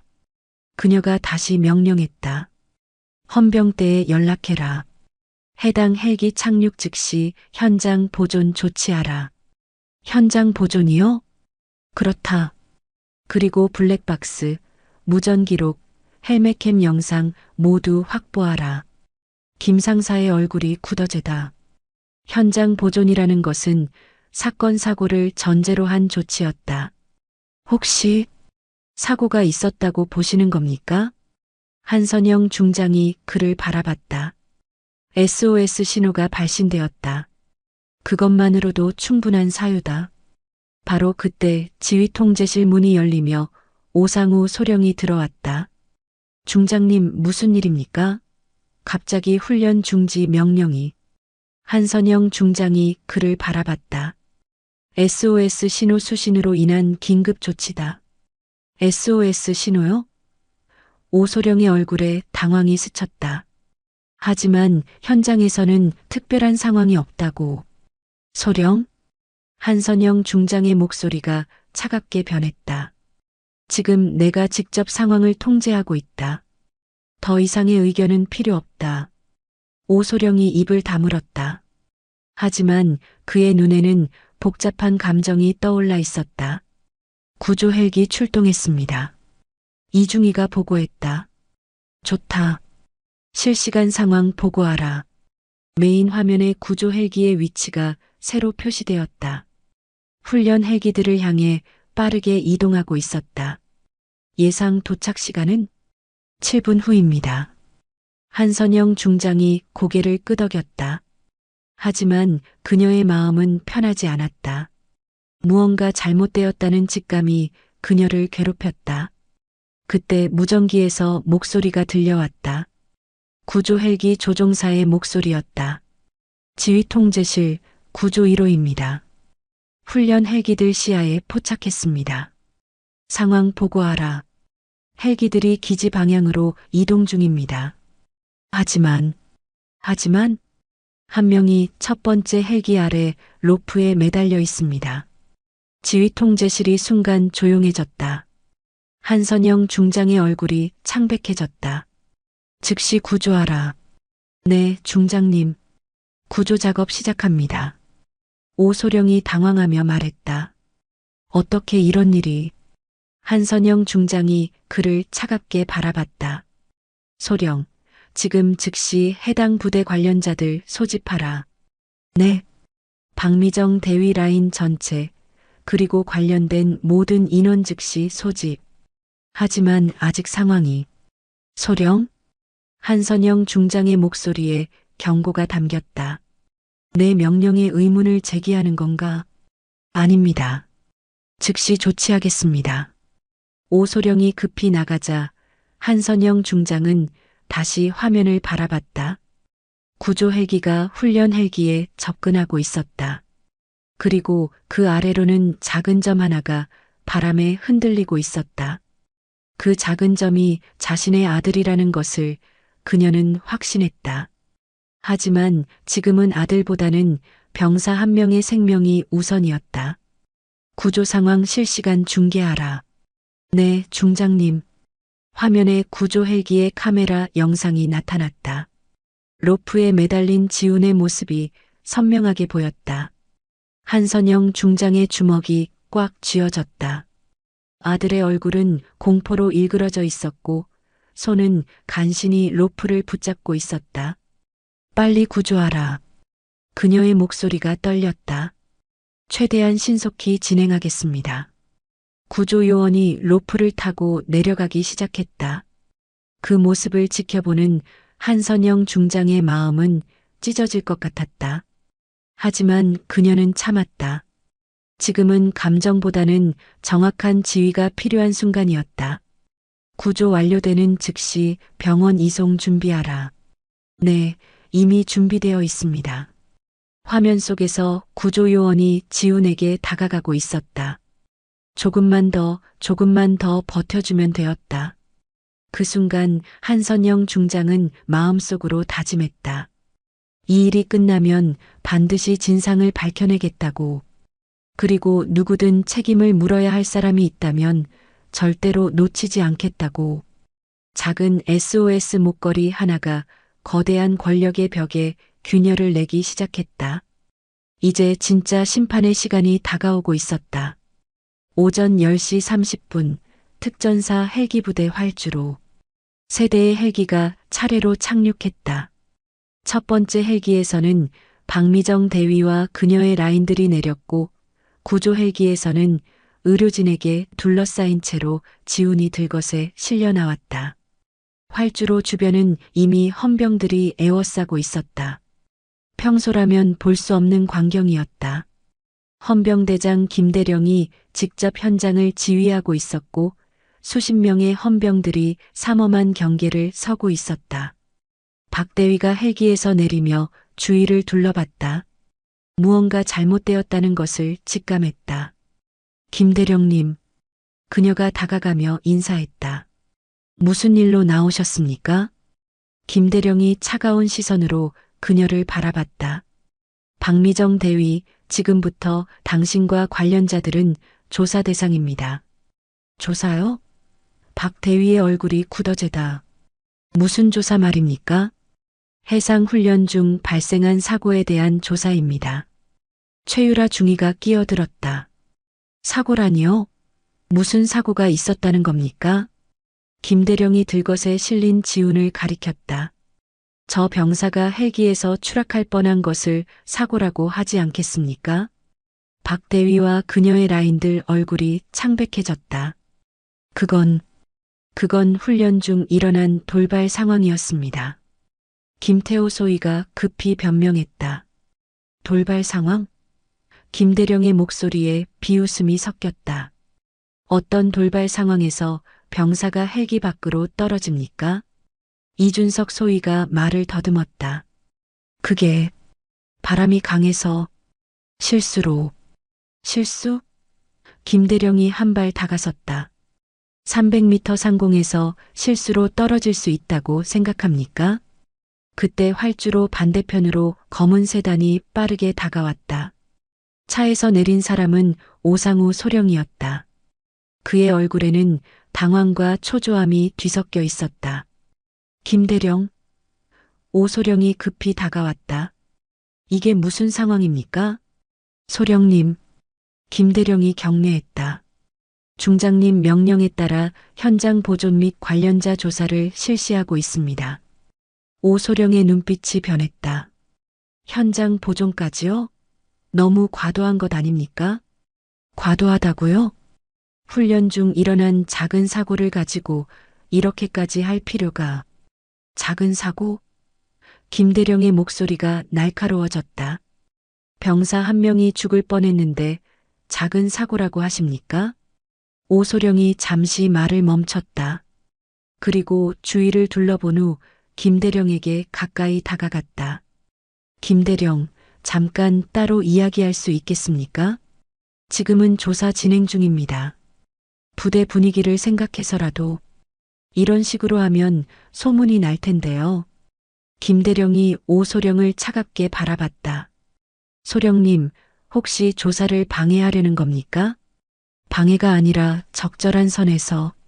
적절한 선? 바로 그때였다. 활주로 입구로 또 다른 차량이 나타났다. 이번에는 한선영 중장의 전용차였다. 차에서 내린 한선영 중장의 모습을 본 순간 활주로의 모든 사람들이 긴장했다. 그녀의 얼굴에는 차가운 분노가 어려 있었다. 경례. 김대령의 외침과 함께 모든 사람들이 일제히 경례했다. 한선영 중장이 천천히 활주로를 걸어왔다. 그녀의 발걸음 하나하나가 마치 심판의 발소리처럼 들렸다. 상황 보고. 중장님. 김대령이 간결하게 보고했다. 현장 보존 완료했고 관련자들 대기 중입니다. 한선영 중장의 시선이 박 대위와 그녀의 라인들에게 향했다.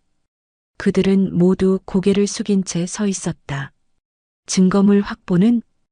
헬기 블랙박스, 무전 기록, 헬멧캠 영상 모두 확보했습니다. 좋다. 오상우 소령이 조심스럽게 다가왔다. 중장님, 혹시 이 일을 조용히 처리할 수는? 한선영 중장의 시선이 그에게 향했다. 그 눈빛에는 어떤 타협도 허용하지 않는 강한 의지가 담겨 있었다. 조용히?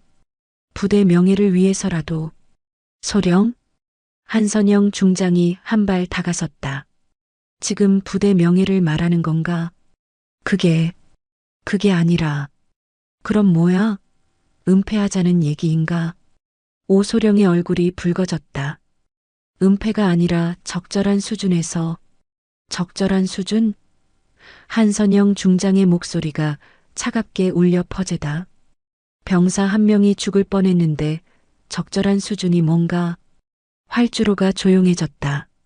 오직 바람 소리만이 들렸다.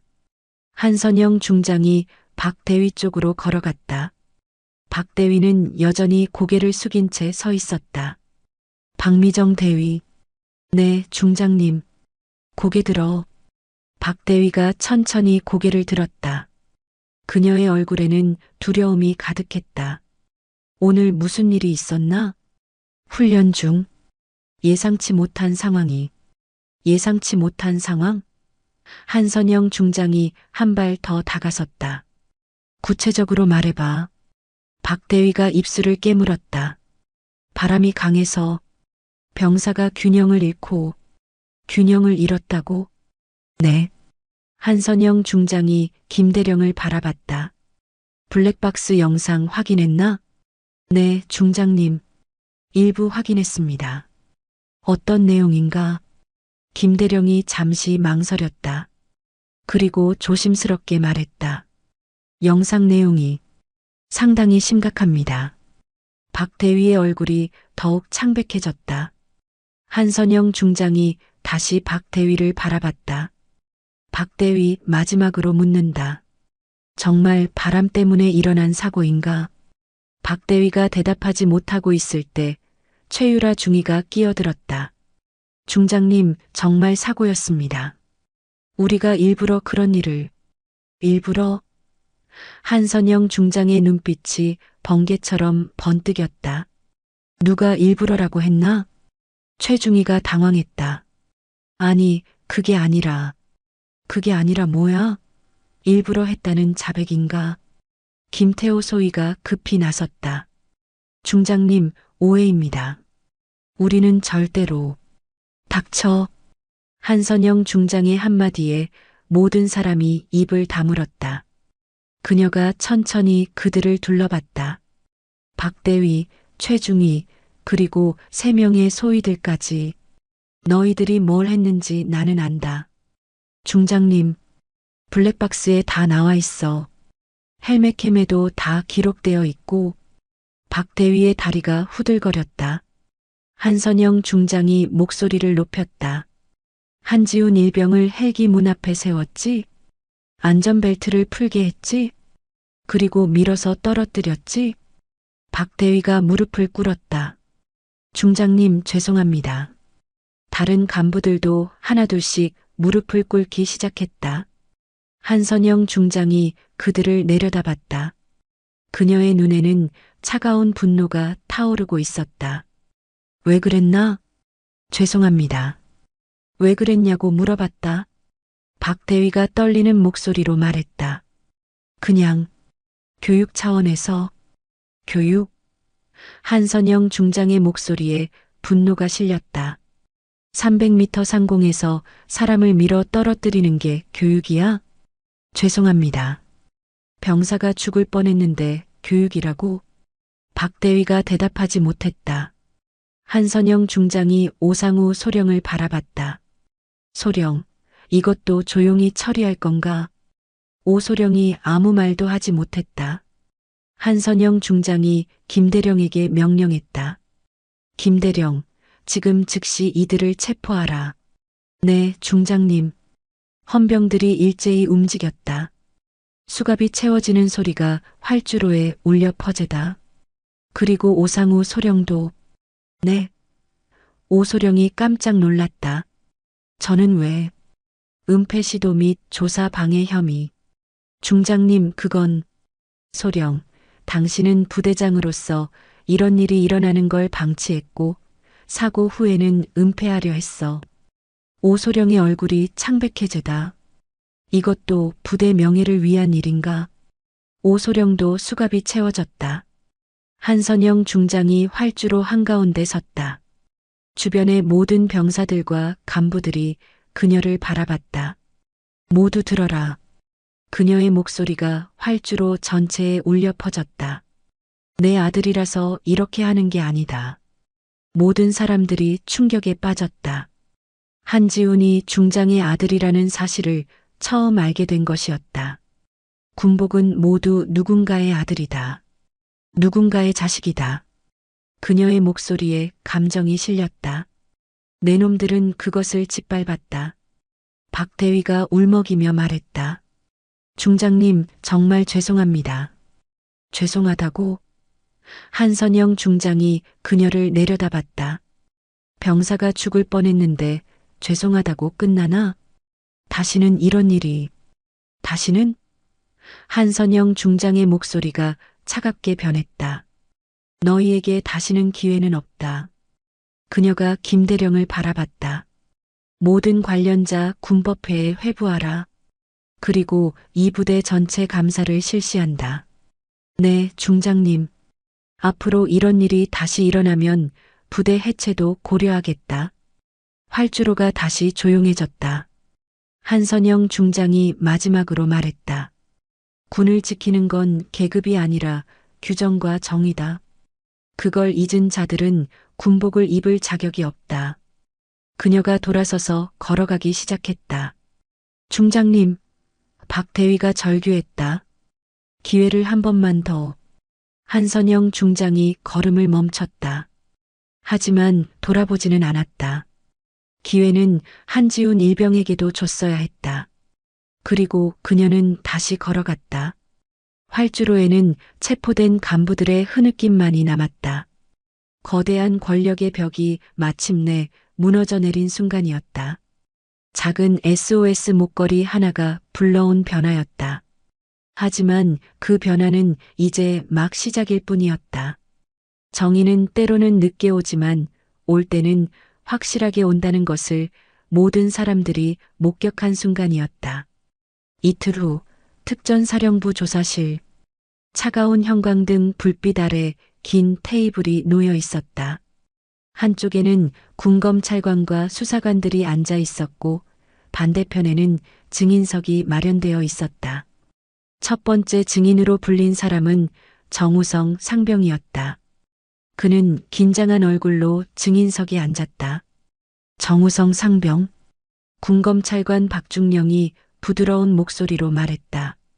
긴장하지 말고 본대로, 들은 대로만 말해주면 됩니다. 네, 중령님. 박미정 대위와 그 라인의 평소 행동에 대해 증언해 주십시오.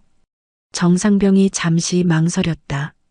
그리고 천천히 입을 열었다. 작년 봄이었습니다. 제가 부사관이었을 때 일인데요. 그의 목소리에 떨림이 있었다. 박 대위님이 저를 따로 불러서 다른 병사들 앞에서 큰 소리로 질책하셨습니다. 어떤 이유에서였습니까? 사소한 서류 작성 실수였는데 마치 큰 잘못을 저지른 것처럼. 정상병의 눈에 눈물이 고였다. 그때 최유라 중위님과 소위님들이 돌아가면서 저를 비난했습니다. 이래서 부사관들은 믿을 수 없다. 기본기가 안 되어 있다면서요. 그 이후에는 어땠습니까? 라인에서 배제되었습니다. 중요한 회의에서도 제외되고 좋은 보직에서도 밀려났고요. 박중령이 고개를 끄덕였다. 다른 피해 사례를 목격한 적이 있습니까? 네, 있습니다. 정상병이 잠시 숨을 고르더니 계속했다. 이정민 일병 같은 경우는 정말 심했습니다. 조사실이 조용해졌다.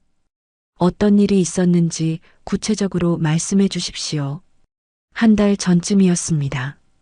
이 일병이 장비 점검을 하다가 작은 실수를 했는데 박 대위님이 전체 병사들 앞에서 1시간 넘게 모욕을 주셨어요. 모욕이라고 하면? 이런 애들 때문에 부대가 망한다. 특전사 자격이 없다. 집에 가서 엄마 젖이나 먹어라, 이런 식으로요. 박중령의 얼굴이 굳어졌다. 그리고 그 이후로 이 일병은 항상 추가 작업을 시키고 휴가도 제한하고 정신적으로 많이 힘들어했습니다. 다른 간부들은 어떤 반응이었습니까? 정상병이 고개를 숙였다. 모두들 모른 척했습니다. 자기가 피해받을까 봐서요. 상병님도 마찬가지였습니까? 네. 정상병의 목소리가 떨렸다. 정말 죄송합니다. 용기가 없었어요. 박중령이 기록을 정리한 후 말했다. 마지막으로 한지훈 일병에 대한 괴롭힘을 목격한 적이 있습니까? 네, 여러 번 봤습니다. 정상병의 증언이 계속되었다. 식당에서의 모욕, 브리핑실에서의 차별 대우, 허드렛일 강요 등이 구체적으로 드러났다. 이상입니다.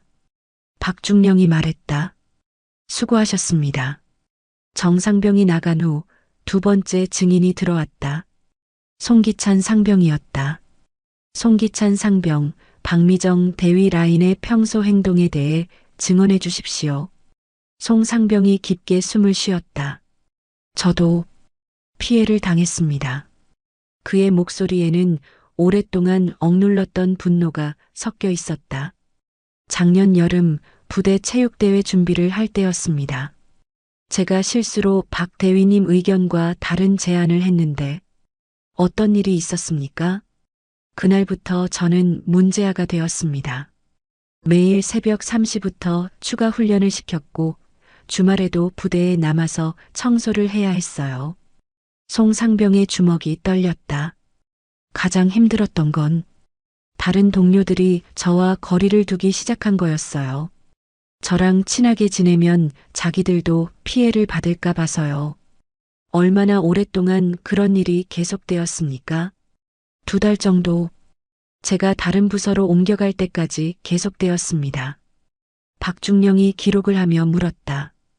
다른 사람들의 피해 사례도 알고 계십니까? 네, 많이 알고 있습니다. 송 상병이 눈을 감고 잠시 생각하더니 말했다. 김영수 일병은 박 대위님이 마음에 안 들어 한다고 해서 진급이 계속 미뤄졌어요. 실력은 충분했는데도 말이죠. 구체적으로 어떤 이유에서였습니까? 별다른 이유는 없었어요. 그냥 라인이 아니라는 이유만으로요. 조사관이 끼어들었다. 라인이라는 게 구체적으로 뭡니까? 박 대위님 눈에 들면 모든 게 편해져요. 좋은 보직, 빠른 진급, 편한 업무. 반대로 눈밖에 나면 모든 게 어려워지고요. 다른 간부들도 그런 분위기를 알고 있었습니까? 송 상병이 고개를 끄덕였다. 모두들 알고 있었어요. 하지만 아무도 말하지 않았죠. 자기가 피해받을까 봐서요. 세 번째 증인으로 이정민 일병이 들어왔다. 그의 얼굴은 여전히 창백했고 눈가에는 피로가 역력했다. 이정민 일병. 박중령이 부드럽게 말했다.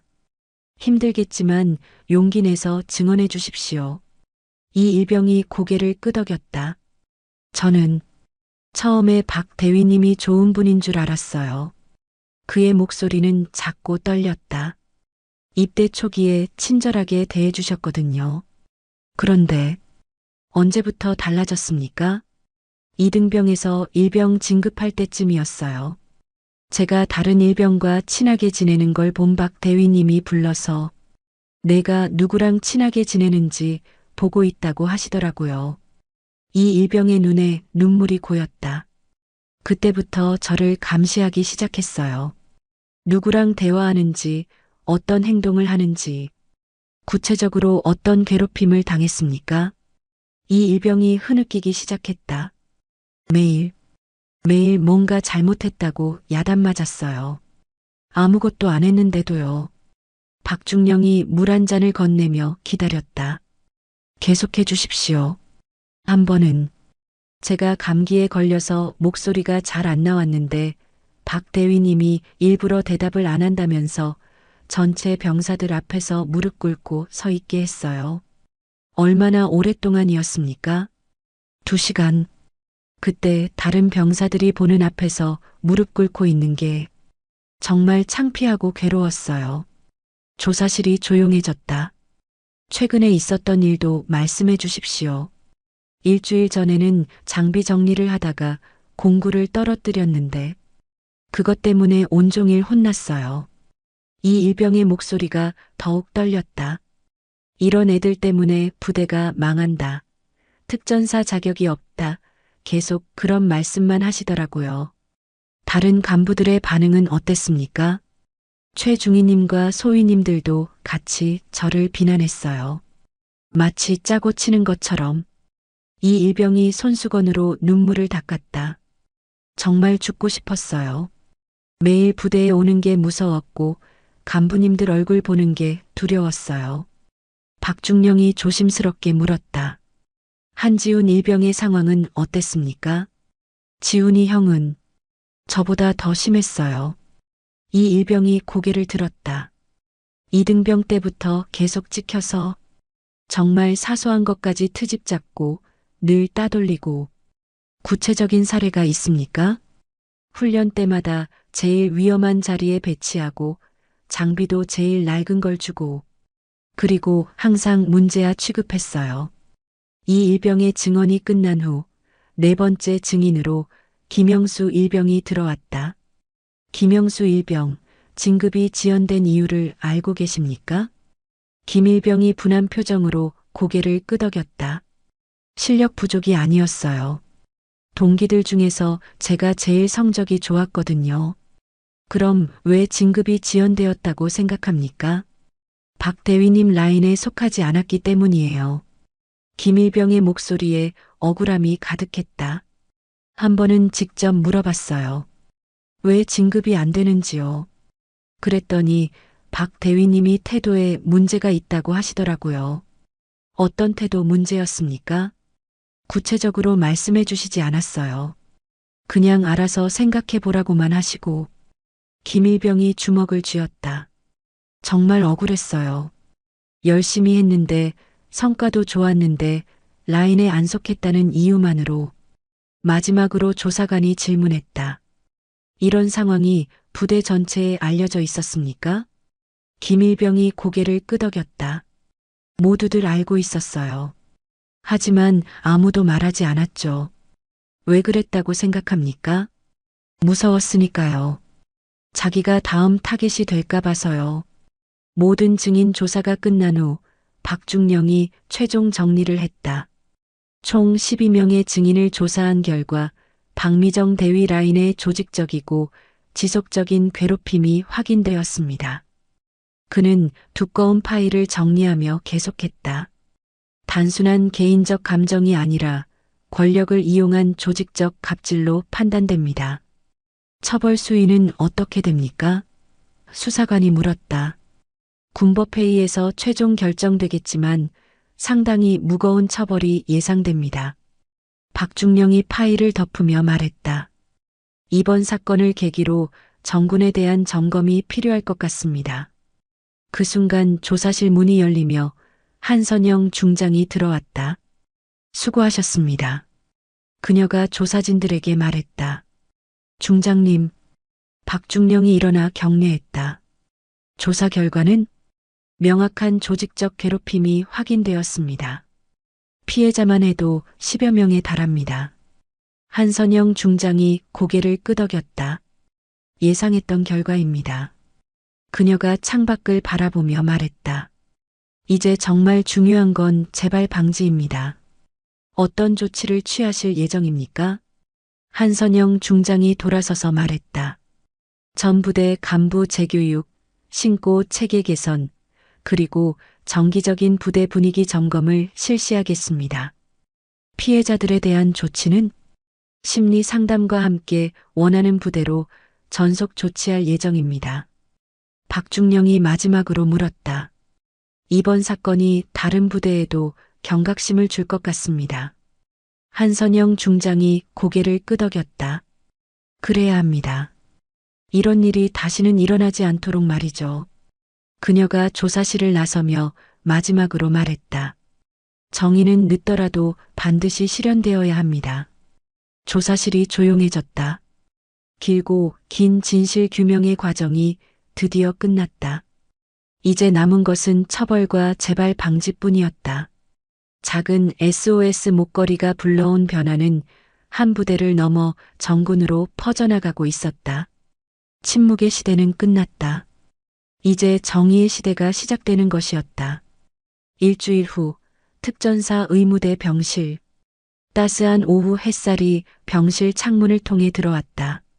한지우는 침대에 반쯤 기대 앉아 창밖을 바라보고 있었다. 그의 얼굴에는 건강한 혈색이 돌아오고 있었고 눈빛도 예전보다 훨씬 밝아졌다. 목에는 여전히 그 작은 SOS 목걸이가 걸려 있었다. 이제 그것은 단순한 안전장치가 아니라 용기와 희망의 상징이 되어 있었다. 똑똑.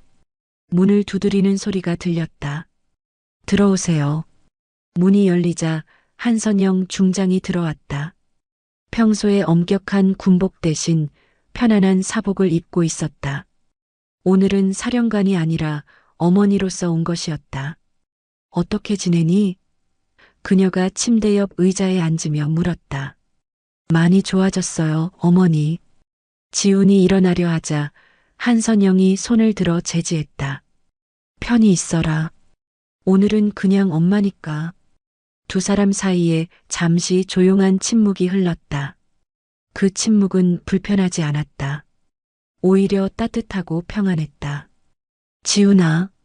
한선영이 먼저 입을 열었다. 미안하다.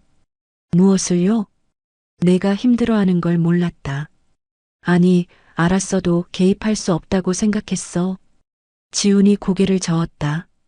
어머니 잘못이 아니에요. 아니야. 한선영의 목소리에 후회가 묻어났다. 내가 사령관이라고 해서 내 아들만 특별 대우할 수는 없다고 생각했어. 그래서 더 철저하게 모른 척했지. 그게 맞는 거 아니었나요? 한선영이 지훈의 손을 잡았다. 맞다. 하지만 그게 내가 당하는 부당한 일까지 방치하라는 뜻은 아니었어. 지훈의 눈가에 눈물이 고였다. 어머니, 저는 괜찮았어요. 정말로요. 괜찮지 않았잖아. 한선영의 목소리가 떨렸다. 헬기에서 떨어질 뻔했는데 괜찮다는 게 말이 되니? 지훈이 목걸이를 만지작거렸다. 이걸 눌렀을 때 정말 간절했어요. 누군가 도와주기를 바라면서요. 다행히 신호가 잘 전달되었구나. 네. 그런데 설마 어머니가 직접 오실 줄은 몰랐어요. 한선영이 미소를 지었다. SOS 신호가 들어오는데 어떻게 가만히 있겠니? 더군다나 내 아들인데. 지훈이 고개를 들어 어머니를 바라봤다. 어머니, 제가 어머니 아들이라는 게 알려졌는데 괜찮으실까요? 한선영이 지훈의 어깨를 가볍게 두드렸다. 왜 괜찮지 않겠니? 난 내가 내 아들인 게 자랑스럽다. 하지만 사람들이 뭐라고 할지, 사람들이 뭐라고 하든 상관없어. 한선영의 목소리에 확신이 담겨 있었다.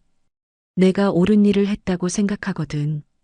지훈이 안도의 표정을 지었다. 그런데 어머니, 박 대위님들은 어떻게 되나요? 한선영의 표정이 잠시 굳어졌다. 군법회의에서 중형이 선고될 예정이야. 그리고 저녁 처리될 거고. 오상우 소령님도요? 그분도 마찬가지야. 은폐 시도는 사건 자체만큼이나 심각한 문제거든. 지훈이 복잡한 표정을 지었다. 조금 안타깝기도 해요. 왜?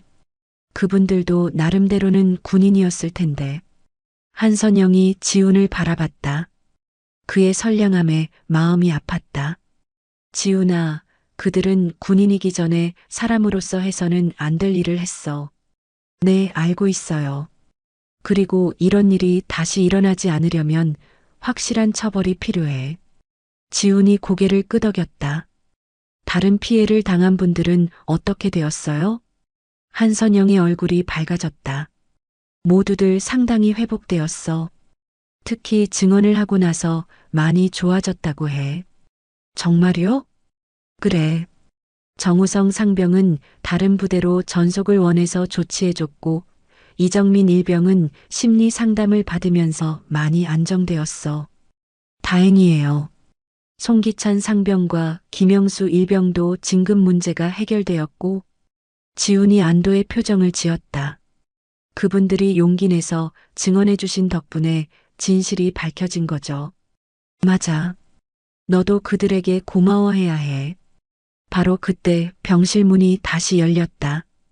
정우성 상병과 이정민 일병, 송기찬 상병이 과일 바구니를 들고 들어왔다. 지훈아, 안녕? 정상병이 밝은 표정으로 인사했다. 형들. 지훈이 반갑게 일어나려 했다. 아, 일어나지 마. 이 일병이 급히 말했다. 우리가 잠깐 인사만 하고 갈게. 한선영이 일어났다. 제가 잠깐 자리를 비울게요. 젊은이들끼리 이야기하세요. 중장님 앉아 계세요. 송상병이 말했다. 저희가 금방 갈 거예요. 괜찮아요. 커피나 한 잔 마시고 올게요. 한선영이 나간 후 네 사람만 남았다. 지훈아, 정말 고생 많았어. 정상병이 진심 어린 목소리로 말했다. 아니에요. 형들이 더 고생하셨죠. 이 일병이 지훈의 손을 잡았다. 내가 용기 낸 덕분에 우리도 용기 낼 수 있었어. 맞아. 송상병이 고개를 끄덕였다. SOS 신호를 보낸 그 순간이 모든 걸 바꿨어. 지훈이 목걸이를 만졌다. 이 작은 게 이렇게 큰 변화를 가져올 줄은 몰랐어요. 정상병이 웃었다. 작다고 해서 힘이 없는 건 아니야. 오히려 때로는 작은 것이 더 큰 힘을 발휘하지. 지금 부대 분위기는 어때요? 지훈이 궁금해했다. 완전히 달라졌어. 이 일병이 대답했다. 이제는 누구도 함부로 못해. 송상병이 거들었다. 새로운 간부들도 굉장히 조심스러워해. 병사들 인권에 특히 신경 쓰고, 그리고 뭔가 부당한 일이 있으면 바로 신고할 수 있는 시스템도 생겼어. 정상병이 추가했다. 지훈이 안도의 표정을 지었다. 정말 다행이에요. 근데 지훈아, 이 일병이 조심스럽게 물었다. 언제쯤 복귀할 거야? 의사 선생님 말로는 다음 주면 된다고 해요. 복귀하면 어느 부대로 갈 건데? 지훈이 잠시 생각했다. 원래 부대로 돌아가고 싶어요. 정말? 송상병이 놀랐다. 다른 부대로 가는 게 좋지 않을까? 아니에요. 지훈이 고개를 저었다. 그곳이 제 자리예요. 그리고 이제는 달라졌으니까요. 정상병이 감동한 표정을 지었다. 역시 지훈이답네. 그럼 우리 다시 함께 근무하는 거네. 이 일병이 기뻐했다. 네, 잘 부탁드려요. 송상병이 시계를 확인했다. 우리 이제 가야겠다. 너무 오래 있으면 피곤할 텐데. 고마워요, 형들. 찾아와줘서. 당연하지. 우리 친구인데. 그들이 나간 후 한선영이 다시 들어왔다. 좋은 친구들이구나. 네, 정말 좋은 분들이에요. 한선영이 다시 의자에 앉았다. 지훈아, 이번 일로 많이 힘들었지? 처음에는 힘들었는데, 지금은 오히려 다행이라는 생각이 들어요. 다행? 네. 이런 일이 생긴 덕분에 모든 게 좋은 방향으로 바뀌었잖아요. 한선영이 지훈을 자랑스럽게 바라봤다. 정말 씩씩하구나. 어머니가 가르쳐 주신 대로 했을 뿐이에요. 내가 뭘 가르쳐 줬다고? 정의롭게 살라고 하셨잖아요. 그리고 어려울 때는 도움을 요청하라고. 한선영의 눈가에 눈물이 고였다. 잘했어, 지훈아. 정말 잘했어. 지훈이 목걸이를 풀어서 어머니에게 건넸다. 이제 돌려드릴게요. 왜? 이제 필요 없을 것 같아서요. 한선영이 목걸이를 다시 지훈에게 건넸다. 계속 가지고 있어. 하지만 이건 이제 내 것이야. 용기의 상징으로. 지훈이 목걸이를 다시 목에 걸었다. 네, 소중히 간직할게요. 한선영이 일어서며 말했다. 이제 가봐야겠다. 부대에 일이 많아서. 네, 어머니. 바쁘신데 시간 내줘서 고마워요. 뭘? 내 아들인데. 문 앞에서 한선영이 돌아섰다. 지훈아, 앞으로도 힘든 일이 있으면 주저하지 말고 이야기해. 네, 어머니. 그리고 항상 자랑스럽다는 걸 잊지 마. 지훈이 격려했다. 감사합니다, 어머니. 한선영이 나간 후 지훈은 다시 창밖을 바라봤다. 해가 서쪽으로 기울어가고 있었지만 그의 마음은 환했다. 목에 걸린 작은 목걸이가 따스한 햇살을 받아 반짝였다. 이제 그것은 단순한 구명장치가 아니었다. 정의와 용기, 그리고 희망의 상징이었다. 며칠 후 지우는 원래 부대로 복귀했다. 모든 것이 달라져 있었다. 새로 부임한 간부들은 친절했고 병사들 사이의 분위기도 화목했다. 그리고 무엇보다 이제는 누구도 부당한 일을 당하지 않았다. 작은 SOS 목걸이가 불러온 변화는 그 부대를 넘어 정군으로 퍼져나가고 있었다. 저녁 점호 시간. 지우는 다른 병사들과 함께 정렬해 있었다. 새로운 소대장이 앞에 서서 말하고 있었다. 우리 부대는 앞으로 상호 존중과 배려를 바탕으로 운영될 것입니다. 어떤 일이 있어도 부당한 대우는 용납하지 않겠습니다. 지훈이 목걸이를 살짝 만졌다. 그 작은 버튼 하나가 이 모든 변화를 만들어낸 것이었다. 점호가 끝난 후 지훈은 부대 뒤편 언덕에 올라가 별이 뜨기 시작하는 하늘을 바라봤다. 정의는 때로는 늦게 오지만 올 때는 확실하게 온다. 어머니가 했던 말이 떠올랐다. 그리고 지금 그는 그 말이 사실임을 온몸으로 느끼고 있었다. 작은 것도 때로는 거대한 변화를 만들어낼 수 있다는 것. 용기 있는 한 사람의 행동이 많은 사람들을 구할 수 있다는 것. 그리고 정의는 반드시 승리한다는 것. 지우는 목걸이를 꺼내 들여다봤다. 그 작은 붉은 버튼이 별빛을 받아 반짝이고 있었다. 고마워. 그가 작은 소리로 중얼거렸다. 바람이 살랑 불어와 그의 머리카락을 흔들었다. 마치 대답하는 것처럼 새로운 시작이었다. 정의와 희망이 살아 숨쉬는 새로운 시작이. 이렇게 한 젊은 군인의 용기가 거대한 조직의 벽을 무너뜨리고 정의를 실현하는 이야기가 마무리되었습니다. 여러분은 이 이야기를 들으며 어떤 감정을 느끼셨나요? 혹시 주변에서 비슷한 상황을 목격하거나 경험하신 적이 있으신지요? 때로는 작은 용기 하나가 큰 변화를 만들어낼 수 있다는 것을, 그리고 정의는 늦더라도 반드시 승리한다는 것을 함께 느끼셨기를 바랍니다. 여러분의 소중한 사연과 경험담을 댓글로 들려주세요.